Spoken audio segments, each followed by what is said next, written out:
Shalom, my friends.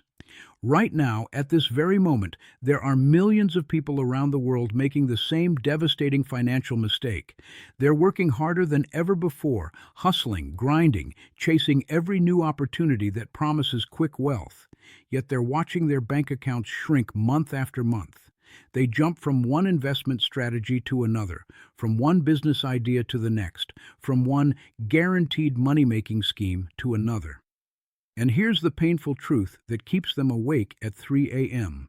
Despite all their effort, all their sacrifice, all their desperate attempts to break free from financial struggle, they're actually moving backward. The harder they push, the further behind they fall. And the worst part, they have no idea why. But what if I told you that the ancient wisdom of the Torah revealed this exact problem thousands of years ago? What if the solution to your financial chaos isn't working harder, isn't finding the next big opportunity, isn't even about having more money? The Torah teaches us something that contradicts everything modern culture tells us about success. While the world screams, go faster, work harder, seize the moment, the Torah whispers a completely different message, one that the patriarchs used to build generational wealth that lasted centuries. This isn't about religious platitudes or feel-good spirituality. This is about understanding the divine architecture of prosperity that God embedded into the very fabric of creation. Today, I'm going to show you why every financial failure in your life can be traced back to one fundamental violation of God's design. We're going to explore why the most successful people in biblical history weren't the most talented, the most educated, or even the most passionate, but rather those who understood one simple principle that separates temporary gains from lasting wealth. By the end of this video, you'll understand why God honors consistency over impulse, and more importantly, how to apply this ancient wisdom to transform your financial reality starting today. Because the stone that sustains success isn't what you think it is. Your financial struggles aren't happening because you lack opportunity, because you're not smart enough, or because you haven't found the right strategy yet. They're happening because you've built your entire approach to money on sand instead of stone. The Torah introduces us to this concept through the Hebrew word tzur, which means rock or stone, and it's used throughout Scripture to describe God Himself. When we examine the patriarchs and the wealthy figures of the Bible, we discover something remarkable. Their wealth wasn't built on spectacular moments of genius or lucky breaks, but on something far more mundane and far more powerful. Abraham didn't become wealthy from one great trade. Jacob didn't build his fortune overnight. Joseph didn't accumulate influence through impulsive decisions. Each of them understood that God's design for prosperity is fundamentally architectural, requiring a foundation of consistency that can weather any storm. The modern financial world has sold you a devastating lie, that breakthrough moments create wealth.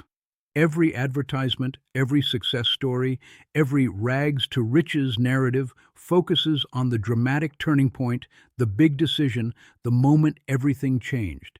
And so you chase these moments. You jump from crypto to real estate to drop shipping to stock trading, always looking for that one opportunity that will finally be your breakthrough. But here's what the Torah reveals through the principle of yom-yom, day by day. God's blessings aren't designed to come in explosive bursts, but in steady, consistent accumulation. When God provided manna in the wilderness, He didn't send a month's worth at once. He sent exactly what was needed each day, teaching Israel that divine provision operates on a rhythm of daily faithfulness, not sporadic intensity. This is why your finances feel chaotic right now. You're operating in impulse mode while God designed you for consistency mode. Every time you abandon a financial discipline because it's too slow, every time you jump to a new strategy because the current one hasn't produced instant results, every time you make an emotional purchase or investment decision, you're rebuilding on sand. And sand, no matter how much effort you pour into it, will never support the weight of true prosperity. The Torah doesn't celebrate flash-in-the-pan success stories. It celebrates Abraham walking the land day after day, establishing his presence. It celebrates Jacob working 14 years for Rachel, maintaining his integrity through every season. It celebrates Joseph faithfully managing Potiphar's household before ever reaching Pharaoh's palace. The pattern is undeniable. God honors the stone builders, not the sand stackers. The Torah opens with a profound revelation about how God creates, and there was evening, and there was morning, one day. Not and instantly there was complete creation, day by day. The creator of the universe, who could have spoken everything into existence in a single moment, chose to work through a process of daily progression. This wasn't a limitation of God's power. It was a revelation of God's design. The entire universe operates on cycles, rhythms, and consistent patterns because this is the architecture that sustains complexity, growth, and lasting order. When you understand this, you begin to see why your impulsive financial decisions keep failing. You're working against the very structure of creation itself. In Deuteronomy 8:18, God declares, "But remember the Lord your God, for it is He who gives you the ability to produce wealth." Notice the word ability, not wealth directly. God doesn't rain money from heaven. He embeds within you a capacity that must be developed, refined, and exercised consistently over time. This is the divine economic architecture. God provides the seed of capability, but you must cultivate it through faithful, repeated action. The Hebrew word for wealth here, chayil, carries a deeper meaning than mere money. It encompasses strength, efficiency, and virtuous capability. True wealth, according to Torah, isn't measured only in currency, but in the developed capacity to create value consistently. This is why impulse creates temporary gains, while consistency creates generational wealth. Look at the construction of the tabernacle, the dwelling place of God among His people. God could have manifested it supernaturally, but instead He called for voluntary contributions from the people, day after day, until the resources were gathered. Then skilled craftsmen worked consistently, following precise patterns, until the work was complete. Every thread, every board, every vessel was placed according to a divine blueprint that required sustained, faithful effort. The tabernacle wasn't built in a moment of religious fervor. It was built through months of consistent contribution and disciplined craftsmanship. This is God's economic model.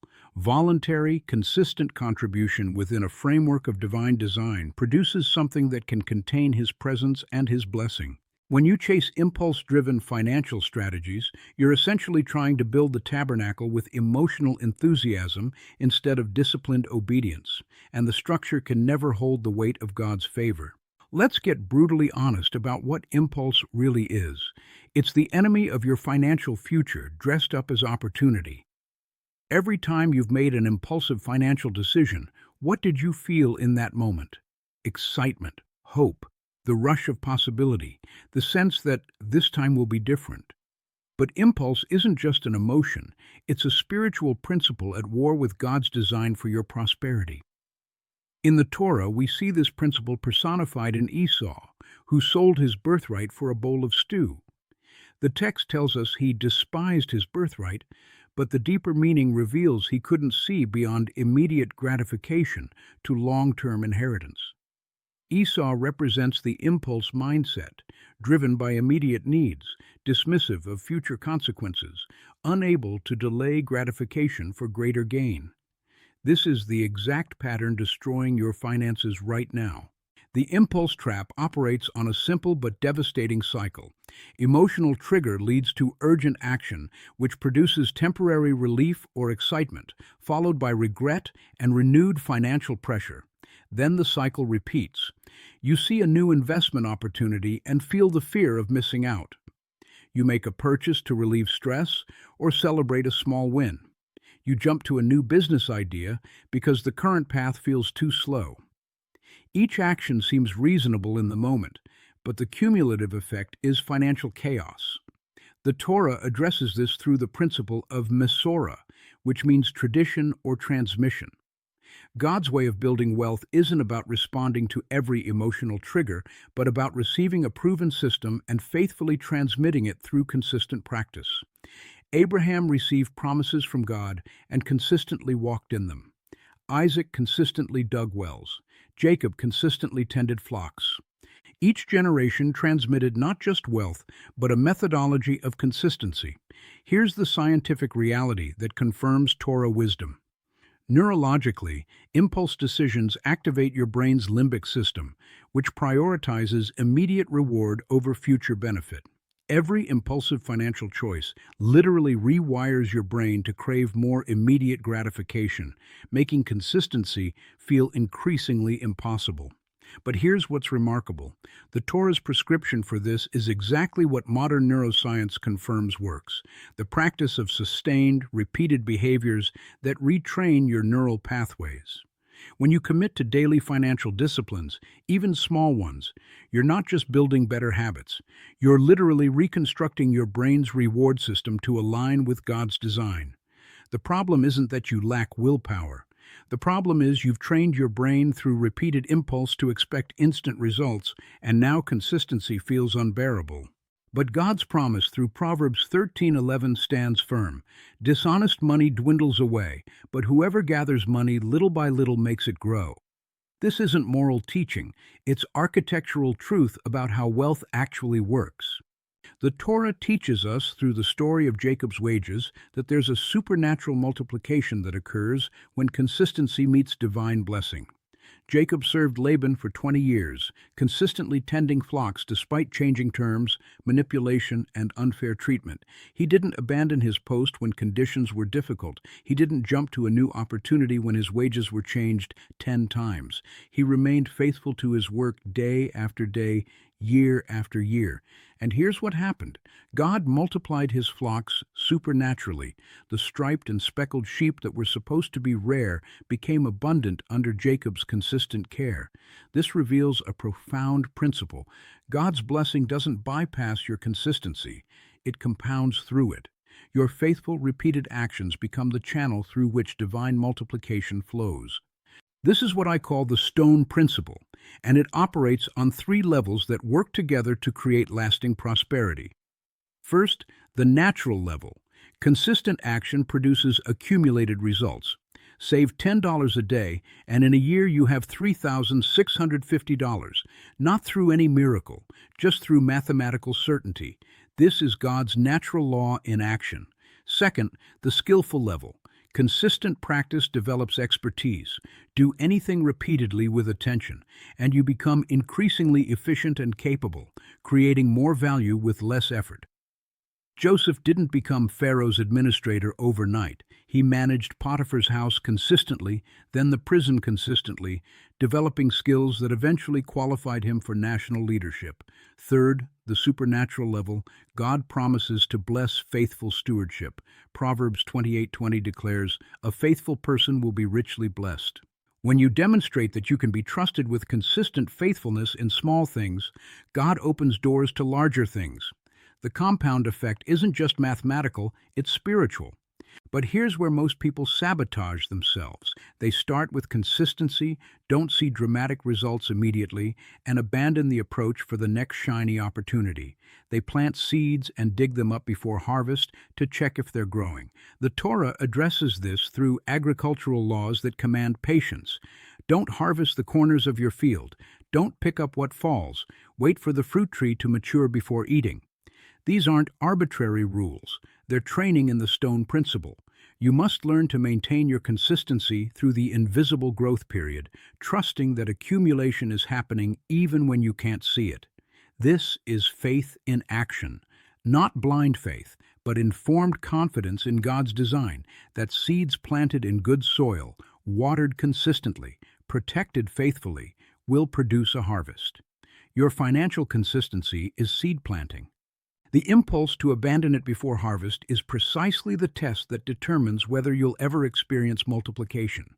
God doesn't honor half-built foundations. He honors completed works, and completion requires consistency through every season. Now we move from principle to practice because understanding is worthless without application. The tabernacle provides us with a precise blueprint for building financial stability that can contain God's blessing.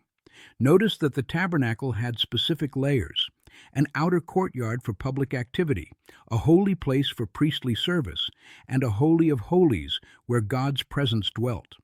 Your financial life requires the same architectural layers, each built with consistent stones rather than impulsive materials. The outer courtyard represents your visible financial activities, your income-producing work, your visible assets, your public economic interactions. This must be built first, with daily consistency, before inner layers can be added. You cannot skip to the Holy of Holies. You must build systematically, layer by layer. The first consistent stone you must lay is income stability. God commanded that the daily sacrifice in the tabernacle be offered every morning and every evening without fail.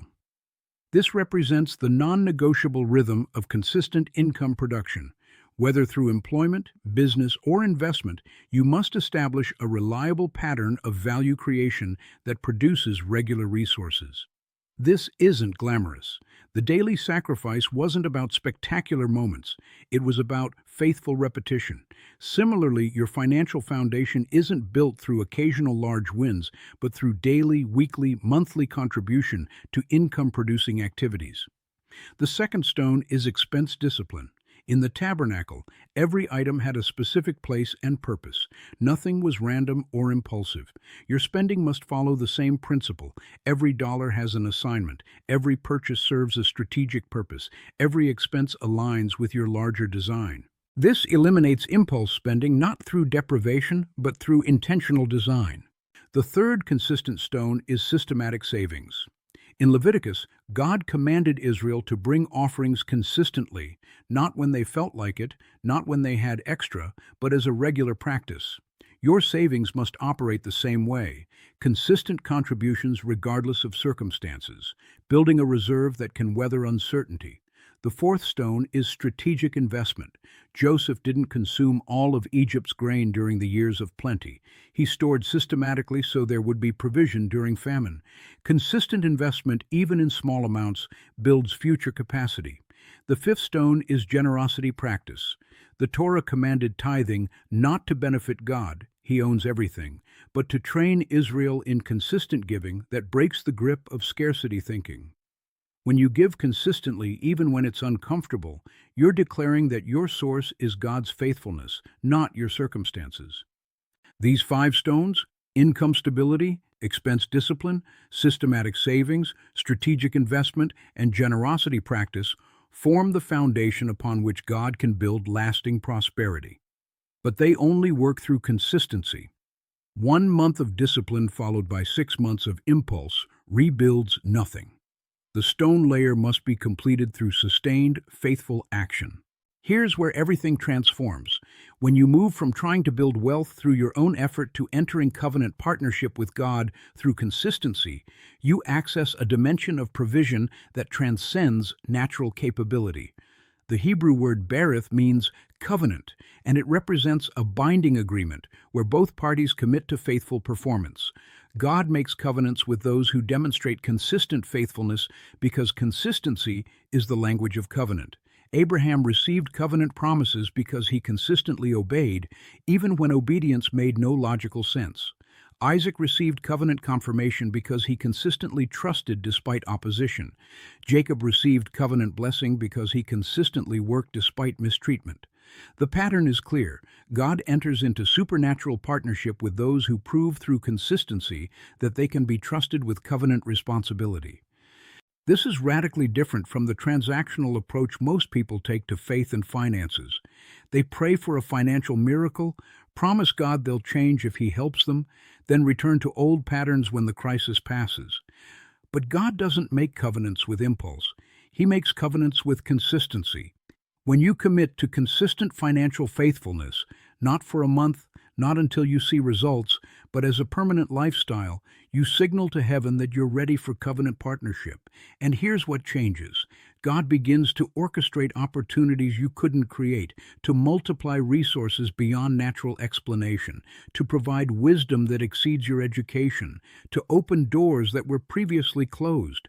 This isn't magic, it's covenant. Malachi 3:10 presents this as a divine challenge. Bring the whole tithe into the storehouse. Test me in this, says the Lord Almighty, and see if I will not throw open the floodgates of heaven and pour out so much blessing that there will not be room enough to store it. Notice the condition. Consistent obedience in bringing the tithe unlocks supernatural abundance. My friends, we've journeyed through an ancient truth that has the power to revolutionize your financial reality. God honors consistency, not impulse. Not because he's arbitrary, not because he wants to make success difficult, but because consistency is the architectural principle upon which all lasting prosperity is built. Everything you've struggled with financially, the false starts, the abandoned plans, the cycles of hope and disappointment, the feeling that you're working hard but going nowhere, all of it traces back to building on sand instead of stone. The world has sold you the lie that breakthrough moments create wealth, that the next big opportunity will finally be your answer, that success comes through spectacular leaps rather than faithful steps. But the Torah reveals a different reality, one that's confirmed by the lives of every patriarch, every prophet, every person God blessed with generational prosperity. So I'm going to ask you to make a decision right now. Not an emotional decision, not an impulsive commitment, but a covenant choice. Will you trade the addiction to breakthrough moments for the discipline of daily faithfulness? Will you stop chasing every new opportunity and instead build consistently on the foundation God has already given you? Will you become a stone builder instead of a sand stacker? Because here's what I know. 20 years from now, you'll look back on today as the moment everything changed. Not because of what happened to you, but because of what you decided to become. God is calling you into covenant partnership, where your consistency becomes the channel for his supernatural provision. The question isn't whether he's faithful. Scripture confirms he is. The question is whether you'll be faithful day after day through every season until the harvest comes. Shalom, my friends, and may the God who honors consistency establish the work of your hands and multiply the fruit of your faithfulness beyond everything you can ask or imagine.